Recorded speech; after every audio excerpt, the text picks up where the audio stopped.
One friend has asked, will you please explain to us what are some of the other factors which can make one conscious while dreaming? This is a significant question for all those who are interested in meditation, because meditation is really transcending the process of dreaming. You are constantly dreaming, not only in the night, not only while you are asleep. You are dreaming the whole day. This is the first point to be understood. While you are awake, you are still dreaming. Just close your eyes any time of the day. Relax the body and you will feel the dreaming is there.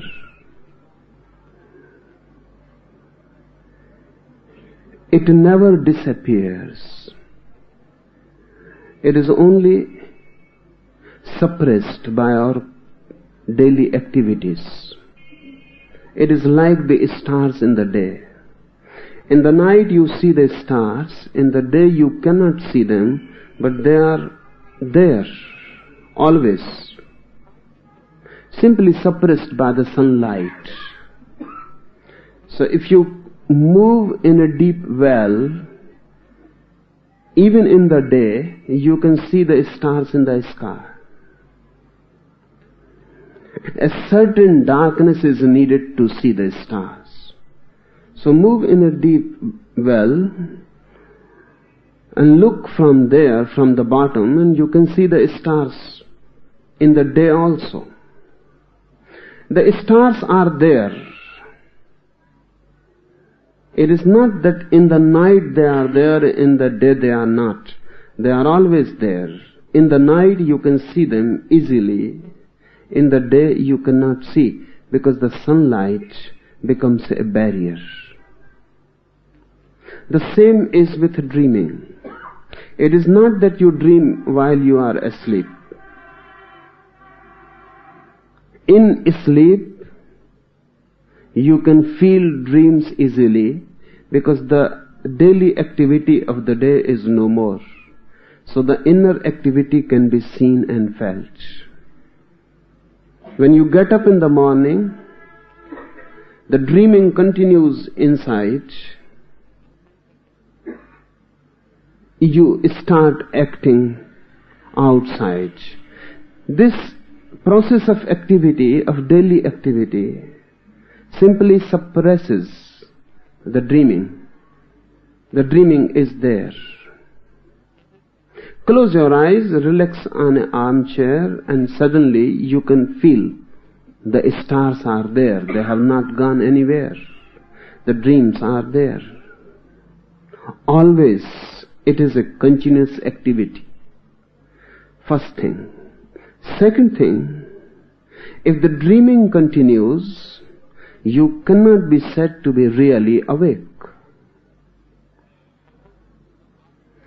In the night you are more asleep, in the day less asleep. The difference is relative. Because if the dreaming is there, you cannot be said really awake. Because dreaming creates a film over the consciousness. This film becomes like a smoke. You are surrounded by it. You cannot be really awake while you are dreaming, whether in the day or in the night.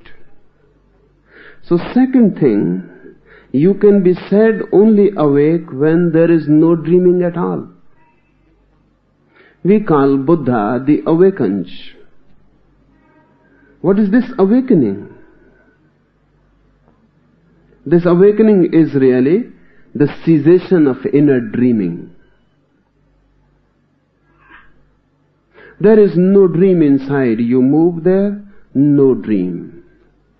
As if there is no star in the sky. It has become pure space. When there is no dreaming, you become pure space. This purity, this innocence, this non-dreaming consciousness is what is known as enlightenment, the awakening. For centuries, spirituality all over the world, east or west, has said that man is asleep. Jesus says this, Buddha says this, Upanishads talk about this. Man is asleep. So while you are asleep in the night, that is relatively you are more asleep. In the day you are less asleep. But spiritually man is asleep. This has to be understood. What is meant by this? Gurdjieff in this century emphasized too much on this fact that man is asleep. Rather, he said man is a sort of sleep. Everyone is deep asleep. What is the reason to say that? You cannot know, you cannot remember who you are. Or do you know who you are? If you meet a person on the street and you ask him who you are and he cannot reply, what you will think? You will think either he is mad, intoxicated,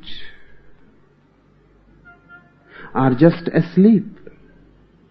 If he cannot answer who he is, what you are going to think about him? But on the spiritual path, everyone is like that. You cannot answer who you are. This is the first meaning when Gurdjieff or Jesus or anyone says that man is asleep. You are not conscious about yourself. You don't know, you have never met yourself. You know many things in the objective world, but you don't know the subject.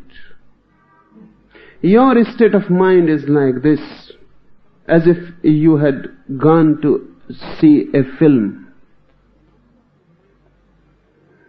On the screen the film is running, and you have become so absorbed in it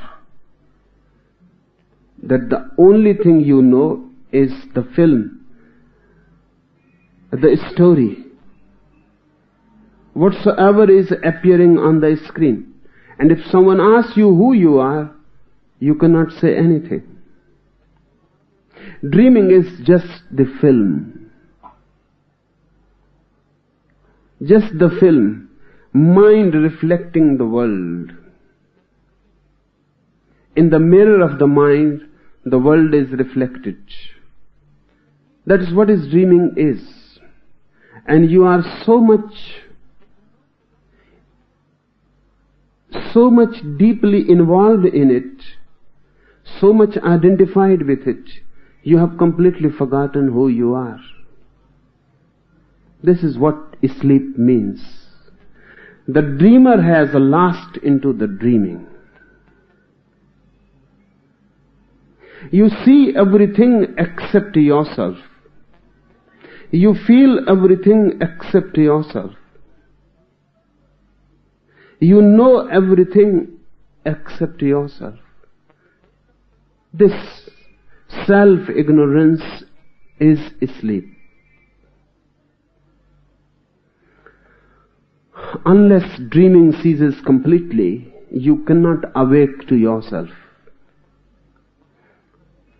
You might have felt it sometimes. Looking at a film for 3 hours, when suddenly the film stops, you come back to yourself. You remember 3 hours have passed. You remember that it was just a film. You feel your tears. you have been weeping because the film was a tragedy, or you were laughing, or you were doing something and now you laugh about yourself. What nonsense you were doing. It was just a film, just a story. There was nothing on the screen, just a play of light and shadow, just electrical play. Now you laugh, you have come back to yourself, but where you were for these 3 hours? You were not at your center. You had moved completely to the periphery.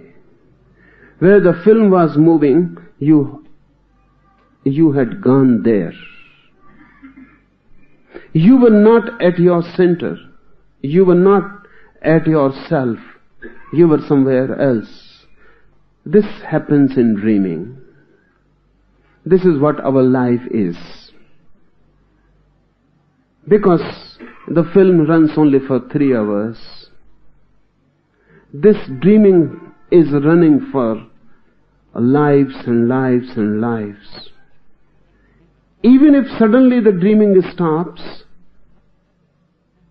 you will not be able to recognize who you are. Suddenly, you will feel very strange, even afraid. You will try to move again into the film because that is known, acquainted. You are well adjusted to it. So when it happens, there is a path, particularly in Zen, which is known as sudden path, sudden enlightenment. There are techniques. In these 112 techniques, there are many techniques which can give you sudden awakening. But it is too much, and you may not be capable to bear it. You may just explode. You may die even. Because you have lived with dreaming so long that you have no memory that who you are if there is no dreaming. If this whole world suddenly disappears and you are alone left, it will be such a great shock, you will die. The same happens if suddenly all dreaming disappears from the consciousness. Your world has disappeared because your world was your dreaming. We are not really in the world. Or the world consists not of outside things, but of our dreams. So everyone lives in his own dream world. Remember, there is not one world as we go on talking about. Geographically it is. But psychologically, there are as many worlds as there are minds. Each mind is a world of its own. And if your dreaming disappears, your world disappears. Without dreams, it is difficult for you to live. That's why sudden methods are not used generally. Only gradual methods are used. This is good to be noted. Gradual methods are used not because there is any need of gradual process. You can suddenly jump into realization. This very moment. There is no barrier. There has never been any barrier. You are already that realization. You can jump this very moment. But that may prove dangerous, fatal. You may not be capable to bear it. It is going to be too much for you. You are attuned only to false dreams. Reality you cannot face. You cannot encounter it. You are a hothouse plant. You can live in your dreams. They help you in many ways. They are not just dreams for you, they are the reality. Gradual methods are not because realization needs time. Realization needs no time. Realization needs no time at all. Realization is not something to be attained in the future. But in gradual methods, you will attain it in future. So what the gradual methods are doing? They are not really helping you to realize realization. They are helping you to bear it. They are making you capable, strong. So when the happening happens, you can bear it. There are certain methods. Immediately, you can force your way into enlightenment. But you will not be capable to bear it. You may go blind. Too much of light. Or you may suddenly die. Too much of bliss.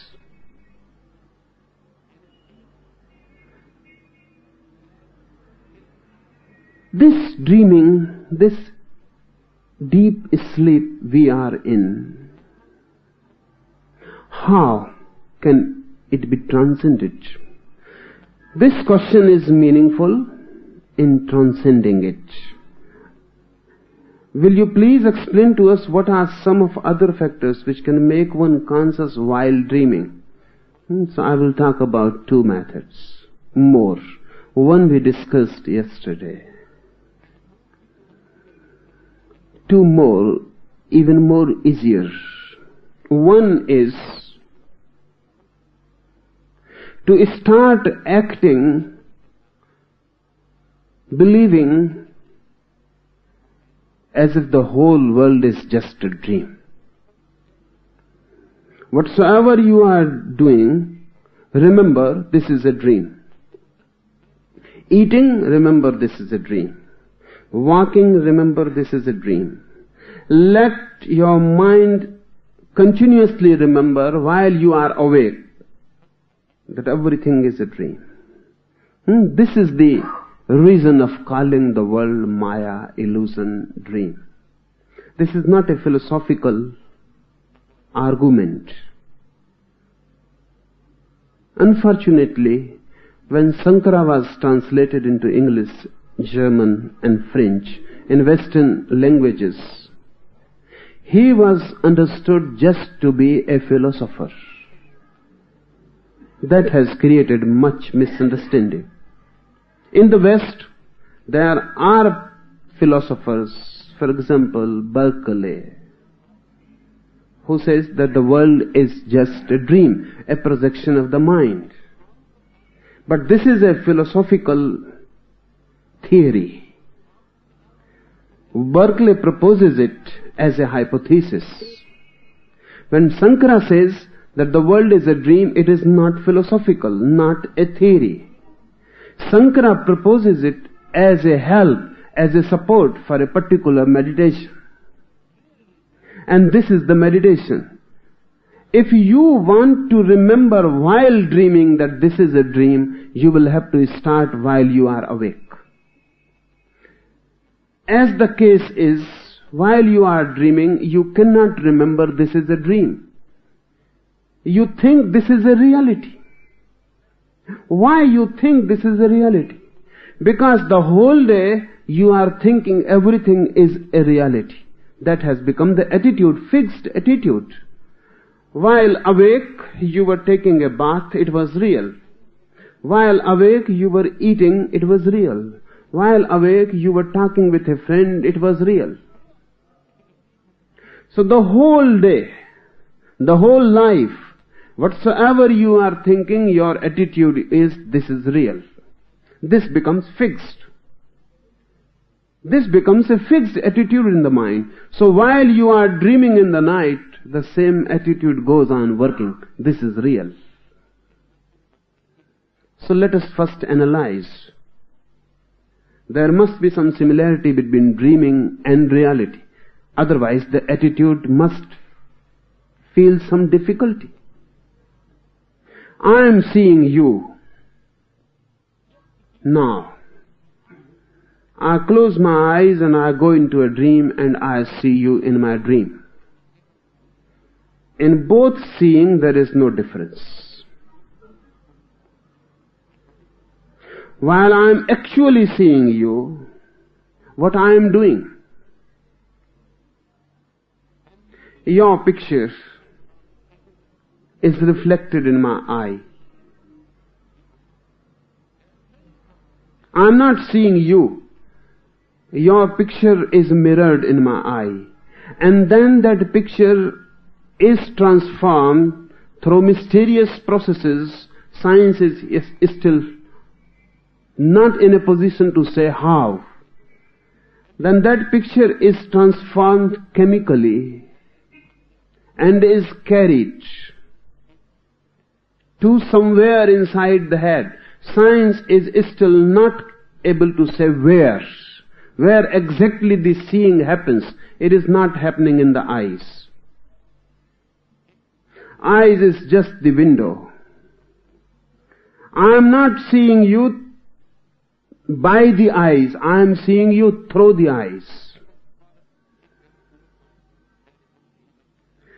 In the eyes you are reflected. You may be just a picture. You may be a reality. You may be a dream. Remember, dreams are three-dimensional. I can recognize a picture because picture is two-dimensional. Dreams are three-dimensional. So they look exactly like you. And the eye cannot say whether whatsoever is seen is real or unreal. There is no way to judge. Eye is not the judge. Then the picture is transformed into chemical waves. Those chemical waves are electric waves. They go somewhere in the head. It's still unknown. Where is the point where I come in contact with this process of seeing? Just waves reach to me, and then they are decoded. Then I again decode them and know what is happening. I am always inside and you are always outside, and there is no meeting. So whether you are real or just a dream is a problem. Even this very moment, there is no way to judge whether I am dreaming or you are really here. Listening me, how can you say that really you are listening me and you are not dreaming? There is no way. That's why the attitude which you maintain the whole day is carried in the night. And while you are dreaming, you take it as real. Try the opposite. That's what Sankara means. He says the whole world is an illusion. He says the whole world is a dreaming. Remember this. But we are stupid people. If Sankara says this is a dream, then we say, then what is the need to do anything? If this is just a dream, then there is no need to eat. Why go on eating and think this is a dream?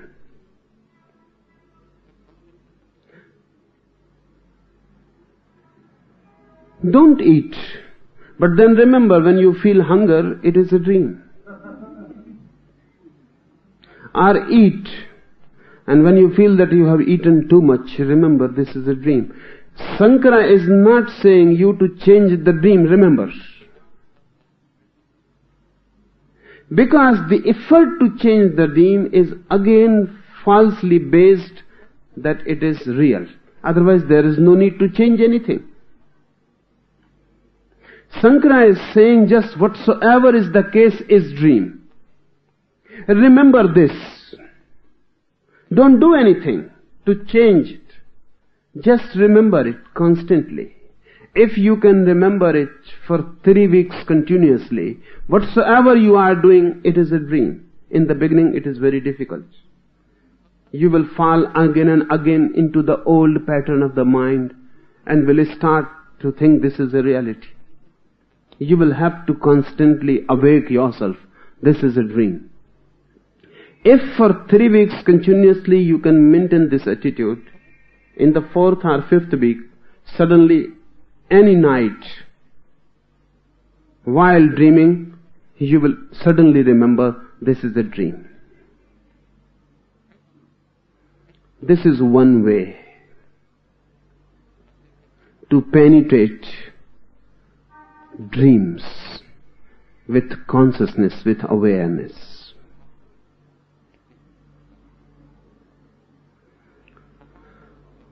If you can remember in the night while dreaming that this is a dream, then in the day you will not need any effort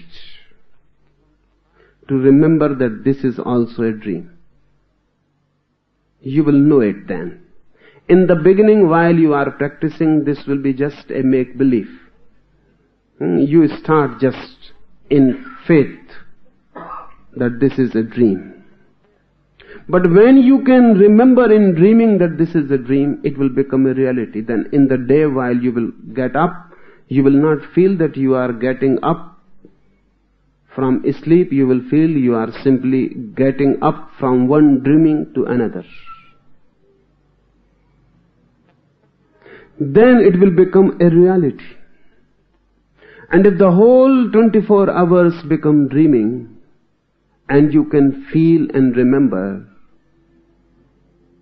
you are standing at your center now. And your consciousness has become double-arrowed. You are feeling dreams, and if you are feeling them as dreams, you will start to feel the dreamer, the subject. If you take dreams as real, you cannot feel the subject. If the film has become real, you forget yourself. When the film stops and you know that it was unreal, your reality erupts, breaks out. You can feel yourself. This is one way. Another. This has been one of the oldest Indian methods. That's why we have insisted on the world being unreal. We don't mean it philosophically. We don't say that this house is unreal, so you can pass through the walls. We don't mean that. When we say this house is unreal, this is a device. This is not an argument against the house. When Berkeley proposed that the whole world is just a dream, one day he was walking with Dr. Johnson in the morning. Dr. Johnson was a hard realist. So Berkeley said, "Have you heard about my theory? I'm working on it. And I feel that the whole world is unreal. And it cannot be proved that it is real."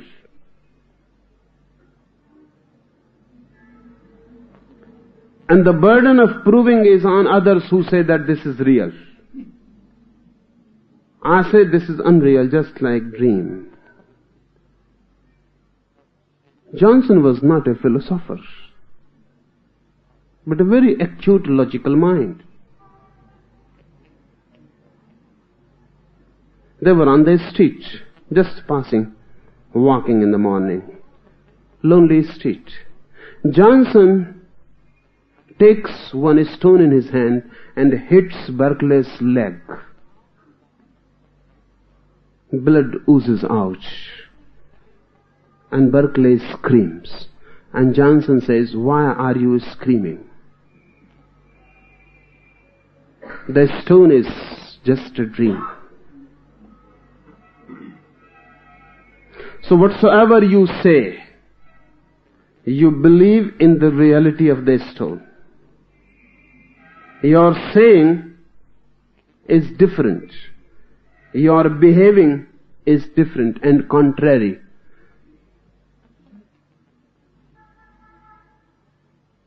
If your house is just a dream, then where you are going back? Where are you going back after the morning walk? If your wife is just a dream, you will not meet her again.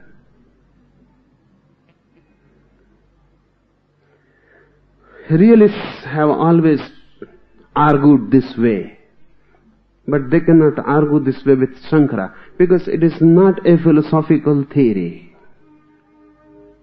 It is not saying anything about the reality.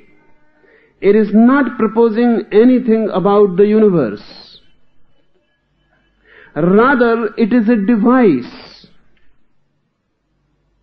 to change your mind, to change the basic fixed attitude, so that you can look about the world in a different, altogether different way.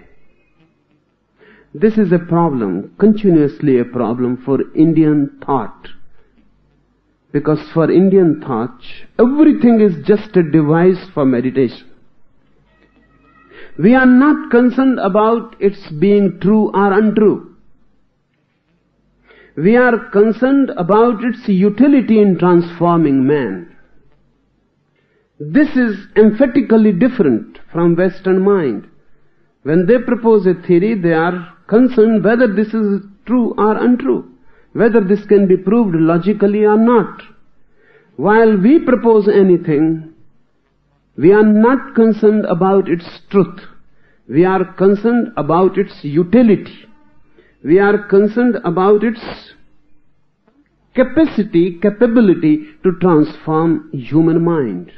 It may be true, it may not be true. Really, it is neither. It is simply a device. I have seen outside flowers and the morning sun rising, and everything just beautiful, and you have never been outside, and you have never seen flowers, and you have never seen the morning sun, you have never seen the open sky, you don't know what beauty is, you have lived in a closed prison. I want you to lead you out. I want you to come out under the open sky, to meet these flowers. How I am to do it? You don't know flowers. If I talk about flowers, you think he has gone mad. There are no flowers. If I talk about the morning sun, you think he is a visionary. He sees visions and dreams. He is a poet. If I talk about the open sky, you start laughing. Because where is the open sky? There are only walls and walls and walls. So what am I to do? I must devise something which you can understand and which helps you to go out. So I say the house is on fire, and I start running. It becomes infectious. You run after me and go out. Then you will know what I said was neither true nor false. It was just a device. Then you will know flowers, and then you can forgive me. Buddha is doing that, Mahavir is doing that, Shiva is doing that, Shankara is doing that. We can forgive them later on. We have always forgiven them. Because when we go out, then we know what they were doing. And then we understand that it was useless to argue with them, because it was not a question of argument. The fire was nowhere, but we could understand only that language. Flowers were, but we couldn't understand the language of the flowers. Those symbols were meaningless for us. So this is one. Then there is a second method. From the other pole. This method makes one pole, The other method makes another pole of the same thing. One is start feeling, remembering that everything is a dream. The another is don't think anything about the world, just go on remembering that you are. Gurdjieff used this second method. This second method comes from Sufi tradition, from Islam. They worked on it very deeply. Remember, I am. Whatsoever you are doing, you are drinking water, you are eating your food. Remember, I am. Go on eating and go on remembering, I am. I am. Don't forget this. It is difficult because you think already that you know that you are, so what is the need to go on remembering this? We never remember this. But it is a very, very potential technique. Walking, remember I am. Let the walking be there, go on walking, but constantly fixed in this self-remembering. I am, I am, I am. Don't forget this. You are listening to me. Just do it here. You are listening to me. Don't be so much immersed, involved, identified, whatsoever I am saying. Remember, go on remembering. Listening is there. Words are there. Someone is talking. You are. I am. I am. I am. Let this I am be a constant factor of awareness. It is very difficult. You cannot remember even for a single minute continuously. Try it. Put your watch before your eyes and look at the hand moving. 1 second, 2 seconds, 3 seconds. Go on looking at. Do two things. Look at the movement of the hand, which is showing seconds, and continuously remember I am.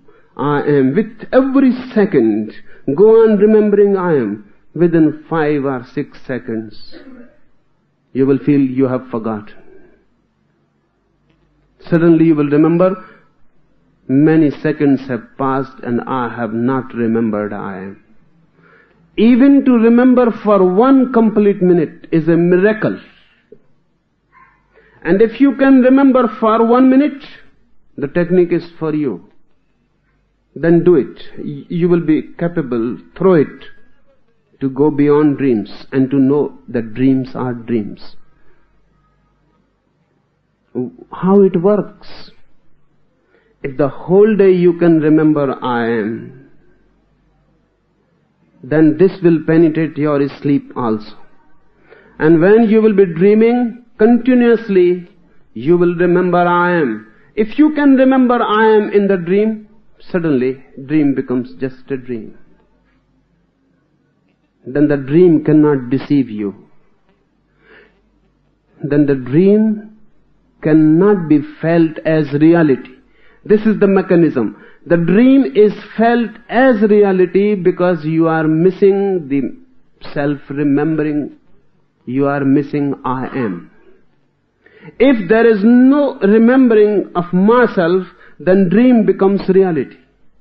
If there is the remembering of myself, then the reality, the so-called reality, becomes just a dream.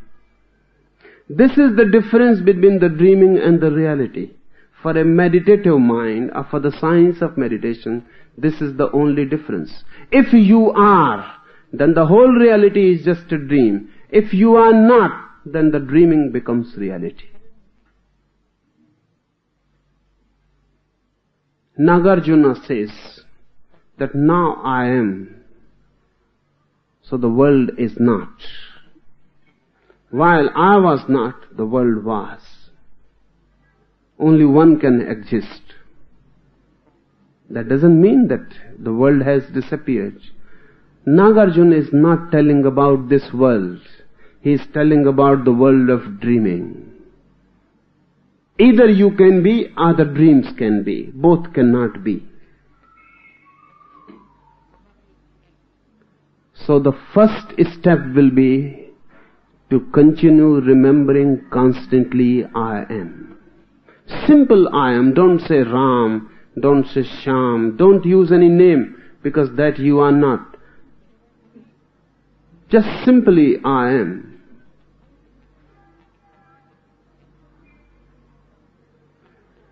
Try it in any activity and then feel.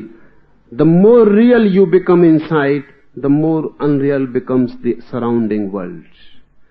Reality becomes I and the world becomes unreal. The world is real and the I is unreal. Both cannot be real.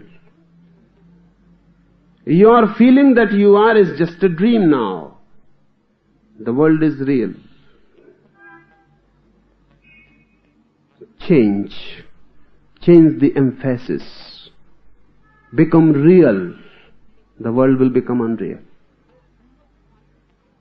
Gurdjieff worked on this method continuously. His chief disciple, P.D. Ouspensky, relates that when Gurdjieff was working on him with this method, and he was practicing for 3 months continuously, this remembering I am.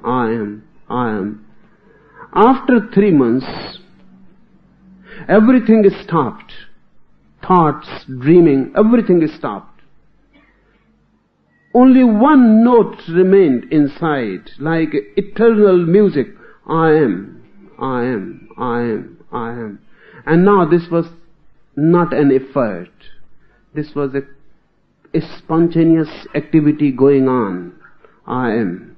Then Gurdjieff called Ouspensky out of the house. For 3 months he was kept in a house, not allowed to move out. Then Gurdjieff said, "Come with me." They were residing in a Russian town, Tiflis. Gurdjieff called him out and they went into the streets. And Ouspensky writes in his diary that for the first time I could understand what Jesus means when he says man is asleep. The whole city looked me asleep. People were moving in their sleep. Shopkeepers were selling in their sleep. Customers were buying in their sleep. The whole city was asleep. I looked at Gurdjieff, only he was awake. The whole city was asleep. They were angry, they were fighting, they were loving, buying, selling, doing everything. Ouspensky says, now I could see their faces, their eyes. They were asleep. They were not there. The inner center was missing. It was not there. Ouspensky said to Gurdjieff, I don't want to go more. What has happened to this city? Everyone seems asleep, drugged. Gurdjieff said, nothing has happened to this city. Something has happened to you. You have been undrugged.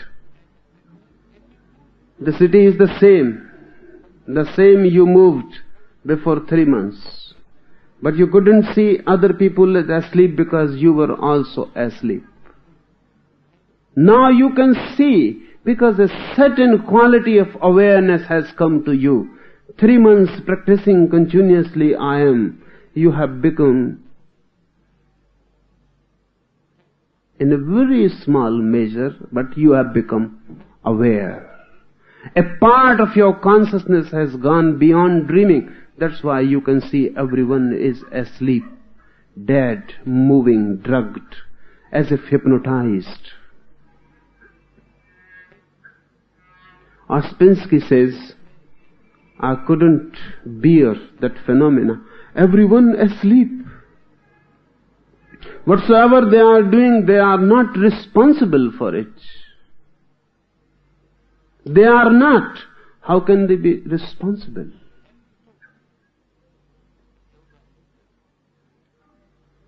He came back and he asked Guruji, "What is this? Am I deceived somehow? Have you done something to me that the whole city seems asleep? I cannot believe my own eyes. But this will happen to anyone. If you can remember yourself, then you will know that no one is remembering himself and going on, moving. The whole world is asleep.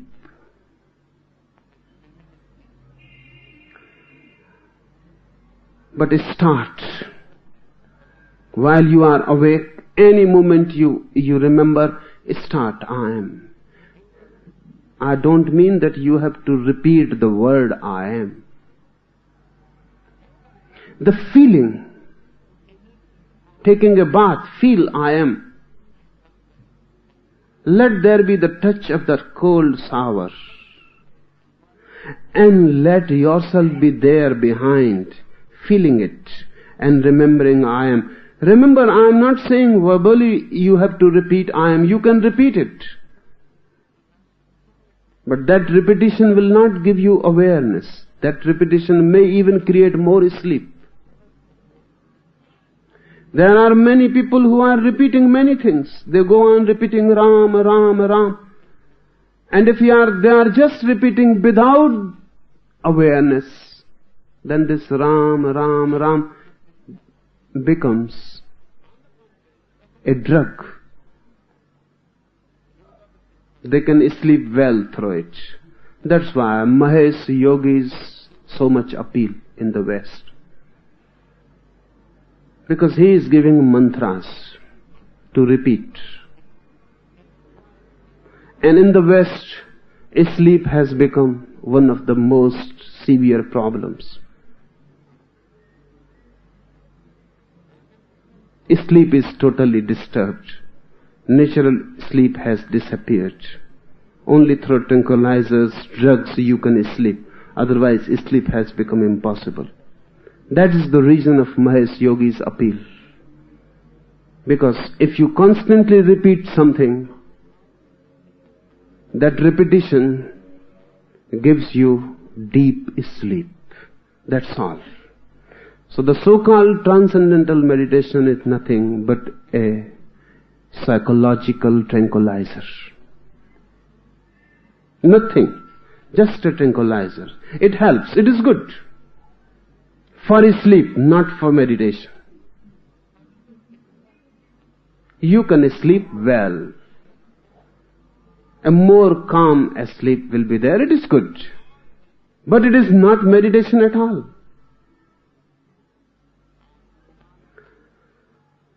If you repeat a word constantly, it creates a certain boredom. And boredom is good for sleep.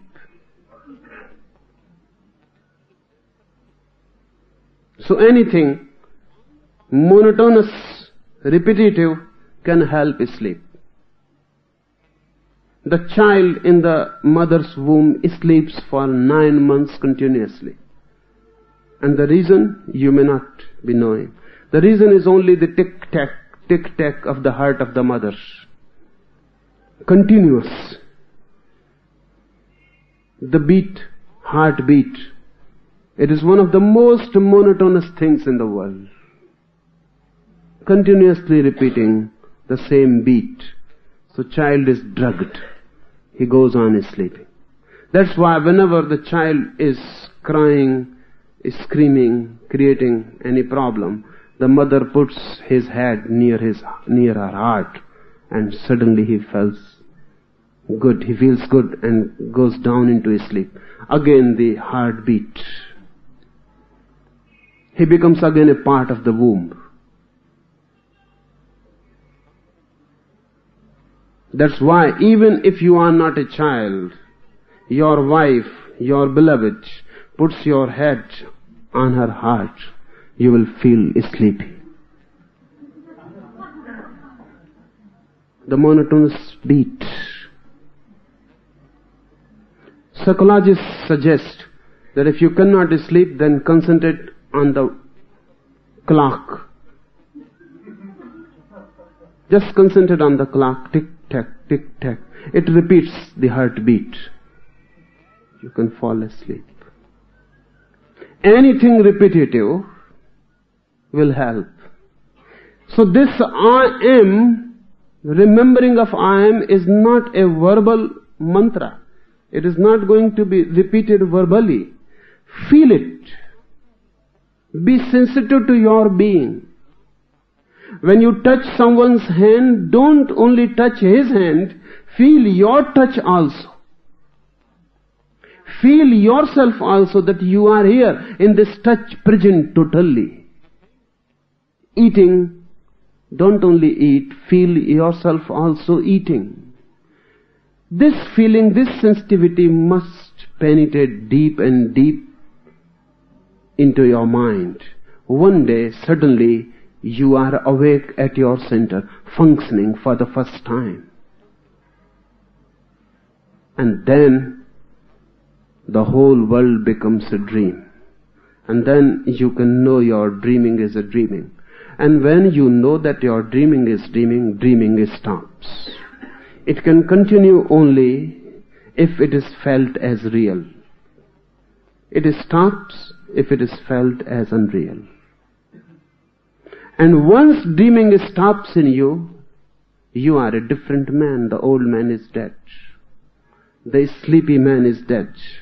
That a human being you were, you are no more. For the first time you become aware. For the first time in the whole world which is asleep, you are awake. You become a Buddha, awakened one. With this awakening there is no misery. After this awakening there is no death. Through this awakening there is no more fear. You become for the first time free of everything. To be free of sleep, to be free of dreaming, is to be free of everything. You attain freedom. Hate, anger, greed disappear. You become just love. Not loving, you become just love.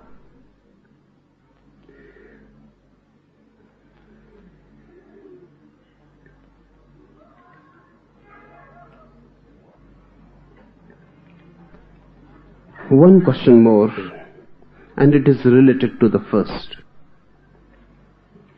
If we are all actors in a play that is already written, how can meditation transform us without the play itself containing a chapter for our transformation at a specific time? And if such a chapter is there already waiting to unfold at its due time, why meditate? Why make any efforts at all? The same fallacy. I am not saying that everything is determined. I am not proposing it as a theory to explain universe. It is a device.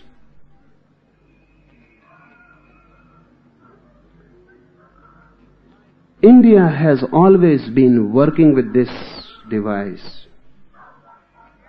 Fate. It is not meant thereby that everything is predetermined. It is not meant at all. The only reason to propose this is if you take it as if everything is determined, it becomes a dream. If you take it, if you believe it this way that everything is predetermined, you are going to die on a particular date. It is not determined. It is not fixed. No one is so much interested in you. And the universe is completely unaware of you when you are going to die. It is so useless a thing. Your death is irrelevant to the universe. Don't think yourself so much important that the whole universe is determining your day of death, time, minute, moment. No. You are not the center. It makes no difference to the universe whether you are or you are not. But this fallacy goes on working in our mind. It is created in childhood and it becomes unconscious. A child is born. He cannot give anything to the world, but he has to take many things. He cannot reply. He cannot give back anything. He is so impotent, just helpless. He will need food, he will need love, he will need shelter, he will need warmth. Everything is to be supplied. A child is born absolutely helpless, particularly man's child. No animal is so helpless. That's why no animal could create family. There is no need. But man's child is so helpless, absolutely helpless. He cannot exist without there being a mother to protect, a father, a family, a society. He cannot exist. He will die immediately. He is so dependent. He will need love. He will need food. He will need everything. And he will demand everything. And the mother will supply. The father will supply. The family will supply. The child begins to think that he is the center of the whole world. Everything is to be supplied to him. He has but to demand. Enough. No other effort is needed. So the child begins to think himself the center, and everything just goes on around him, for him. The whole existence seems to be created for him. The whole existence was waiting for him to come and demand, and everything will be fulfilled. This is a necessity, that his demand should be fulfilled, otherwise he will die. But this necessity becomes very dangerous. He grows with this attitude that I am the center. By and by, the more he will demand, because a child's demands are very simple, they can be supplied. As he will grow, his demands will become more and more complex. Sometimes it will not be possible to supply, to fulfill. Sometimes it may be absolutely impossible. He may demand the moon or anything. The more he will grow, the more demands will become complex, impossible. Then frustration sets in. And then the child begins to think that now he is being deceived. And he has taken it for granted that he was the center of the world. Now problems will be there.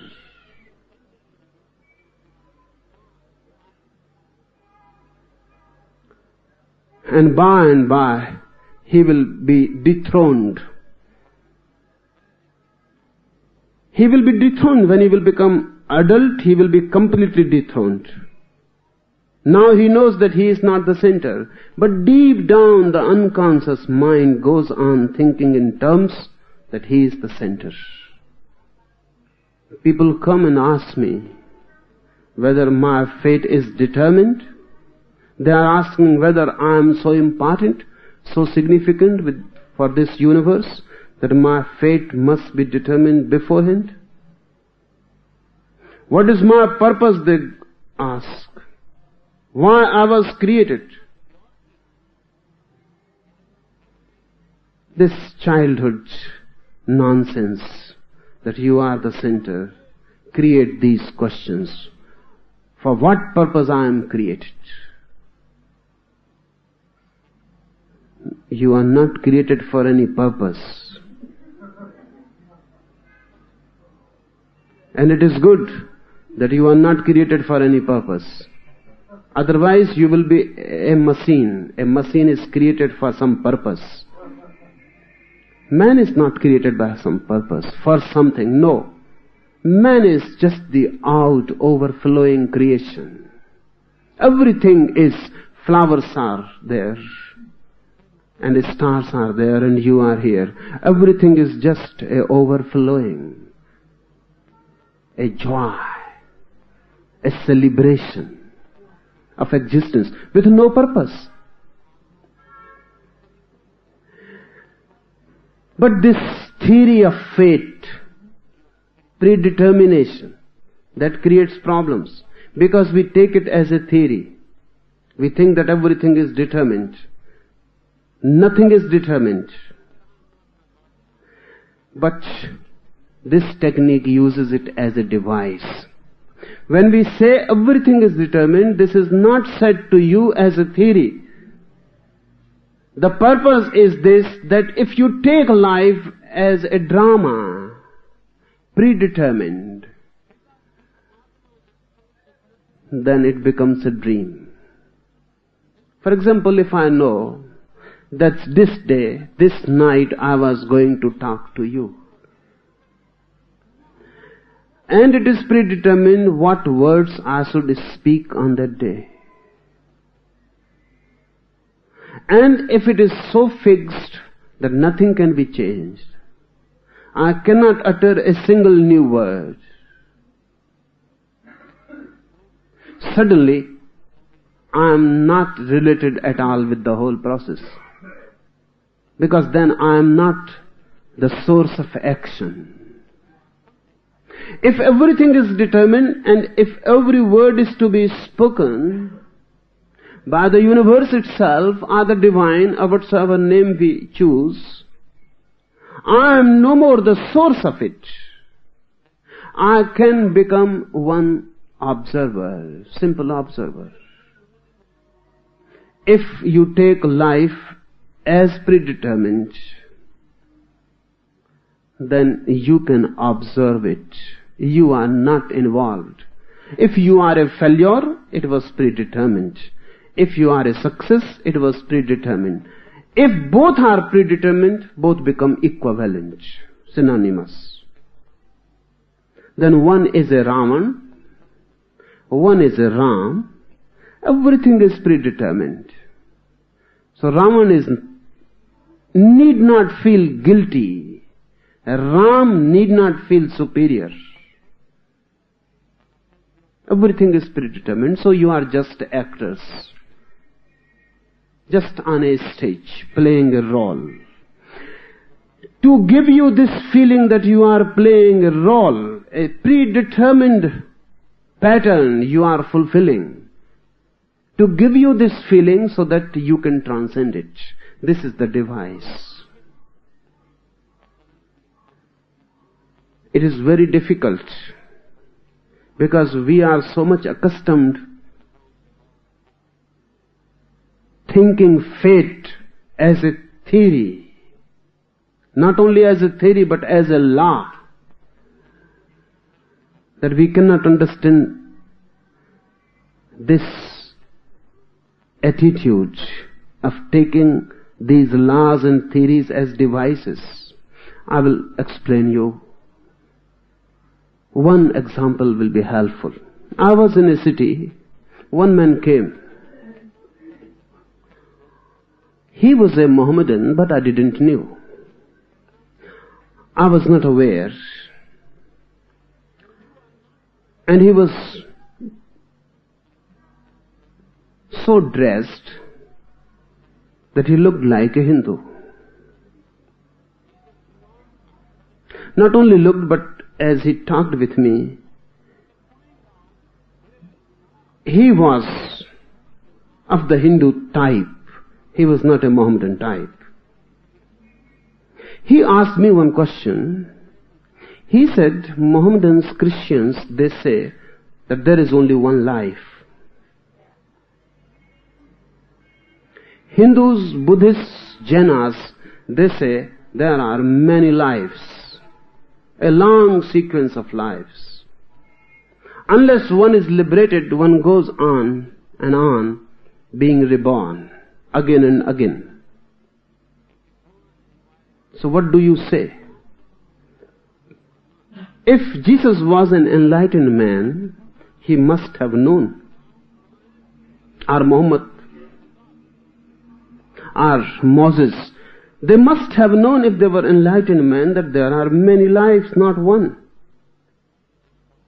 Or if you say they are right, then what about Mahavir, Krishna, Buddha, Sankara? They all cannot be enlightened. One thing is certain.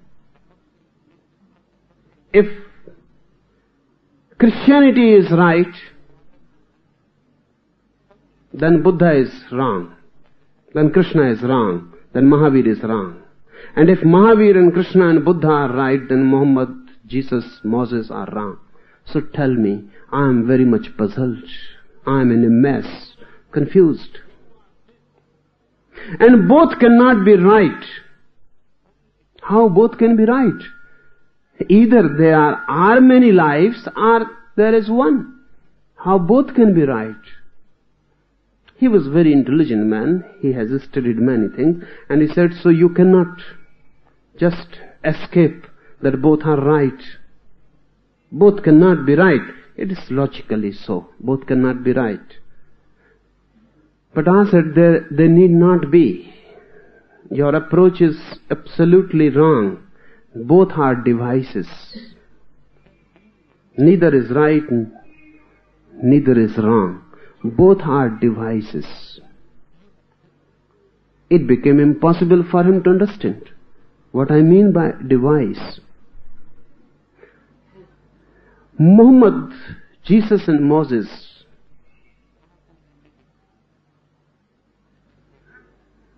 they were talking to a very different mind. Buddha, Mahavir, Krishna, they were talking to a very different mind. So all the religions born in India, there are really two source religions, Hindu and Jew. So all the religions born out of Hinduism believe in rebirth, many births. And all the religions born of Jewish thinking, Mohammedan, Christian, they believe in one life. These are two devices. Try to understand it. Because our minds are fixed, taking things as theories, not as devices. So many times people come to me, they say, one day you said this is right, and another day you said this is right, and both cannot be right. Of course, both cannot be right, but no one is saying that both are right. I am not concerned at all which is right and which is wrong. I am only concerned which device works. In India, they use this device of many lives. Why? There are many points. All the religions born in the West, particularly out of Jewish thinking, they were religions of poor people,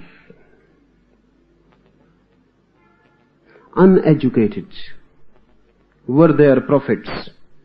Jesus was not educated, Muhammad was not educated, Moses was not. They were all uneducated, unsophisticated, simple. And they were talking with masses who were not sophisticated at all. And they were poor. They were not rich.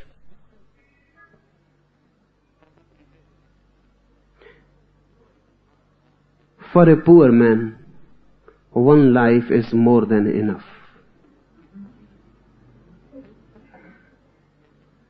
More than enough. He is starving, dying. If you say to him there are so many lives, you will go on being reborn and reborn. You will move in a wheel of 1,001 lives. A poor man will just feel frustrated about the whole thing. What are you saying? One life is too much. Don't talk of 1,001 lives, of million lives. Don't talk. Give us heaven immediately after this life.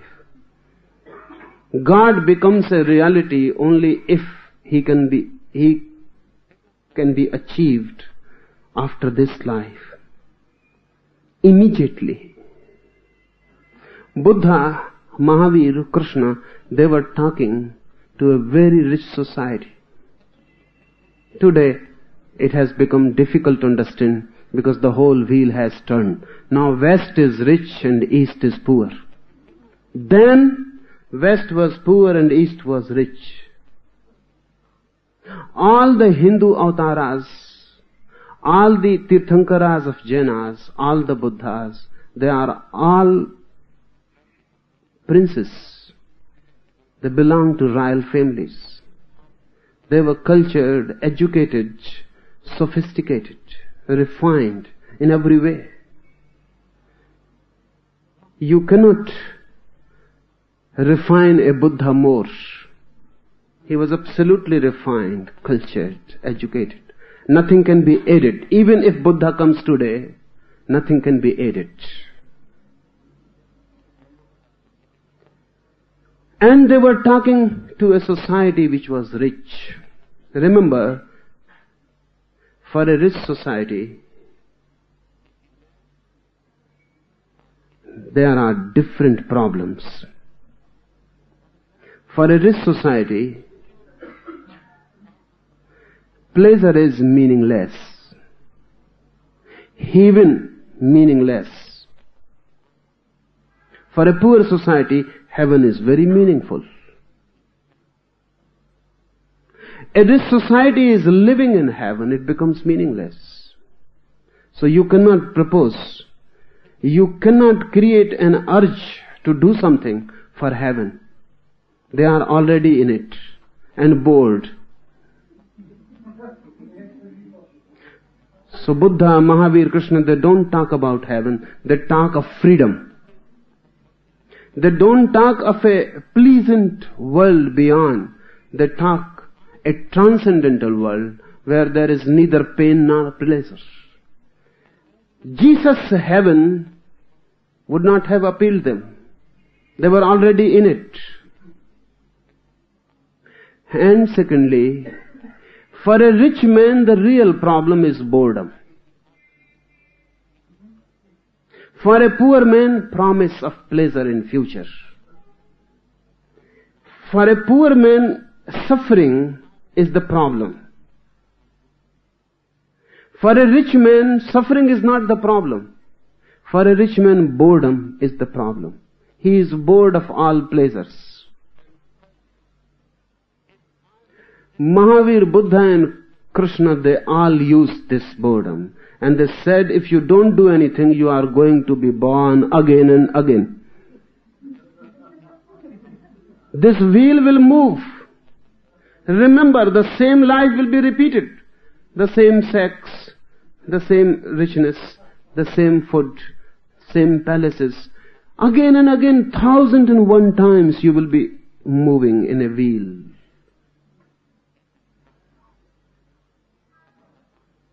A rich man who has known all pleasures, this is not a good prospect of repetition. Repetition is the problem. That is the suffering for him. He wants something new. And Mahavir and Buddha say, nothing new. This world is old.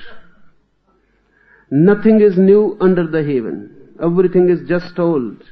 And you have tasted all these things before, and you will go on tasting them. You are in a wheel moving. Go beyond it. Take a jump out of the wheel. For a rich man, if you create a device which intensifies his feeling of boredom, only then he can move towards meditation. For a poor man, if you talk about boredom, you are talking meaningless thing. A poor man is never bored. Never. Only a rich man is bored. A poor man is never bored. He is always thinking of future. Something is going to happen and everything will be okay. He needs a promise. But if the promise is very long, it becomes meaningless. It must be immediate. So Jesus is reported to have said that in my life, in your life, you will see the kingdom of God. That statement has haunted whole Christianity for 20 centuries. Because Jesus said, in your life, immediately you are going to see the kingdom of God. And the kingdom of God has not come even yet. So what did he mean? And he said the world is going to end soon. Don't waste time. Time is short. Jesus says time is very short. There is nothing to waste it. Immediately the world is going to end and you will have to reply. So repent. Jesus created a feeling of immediacy through the concept of one word. He knew. Buddha and Mahavir also knew. But whatsoever they knew is not told. Whatsoever they devised is known. This was a device to create immediacy, urgency. So you begin to act. India was an old country, rich. There was no question of urgency in future promise. There was only one way possible to create urgency if you can create more boredom. If a man feels that he is going to be born again and again, again and again, infinitely, ad infinitum, he immediately comes and asks, how to be freed from this wheel? This is too much. Now I cannot continue it anymore, because whatsoever can be known, I have known. If this is to be repeated, it is a nightmare. I don't want to repeat it. Something new. So Buddha and Mahavir said there is nothing new under the sky. Everything is old and a repetition. And you have repeated it for many, many lives, and you will go on repeating for many, many lives. Beware of the repetition. Beware of the boredom and take a jump. The device is different, but the purpose is the same. Take the jump. Move. Transform yourself, whatsoever you are. Transform yourself from it. If we take religious statements as devices, then there is no contradiction. Then Jesus and Krishna and Muhammad and Mahavir, they mean the same thing. They create different routes for different people, different techniques for different minds, different appeals for different attitudes. But those are not principles to be fought over and argued. They are the devices to be used and transcended and thrown. This much for today.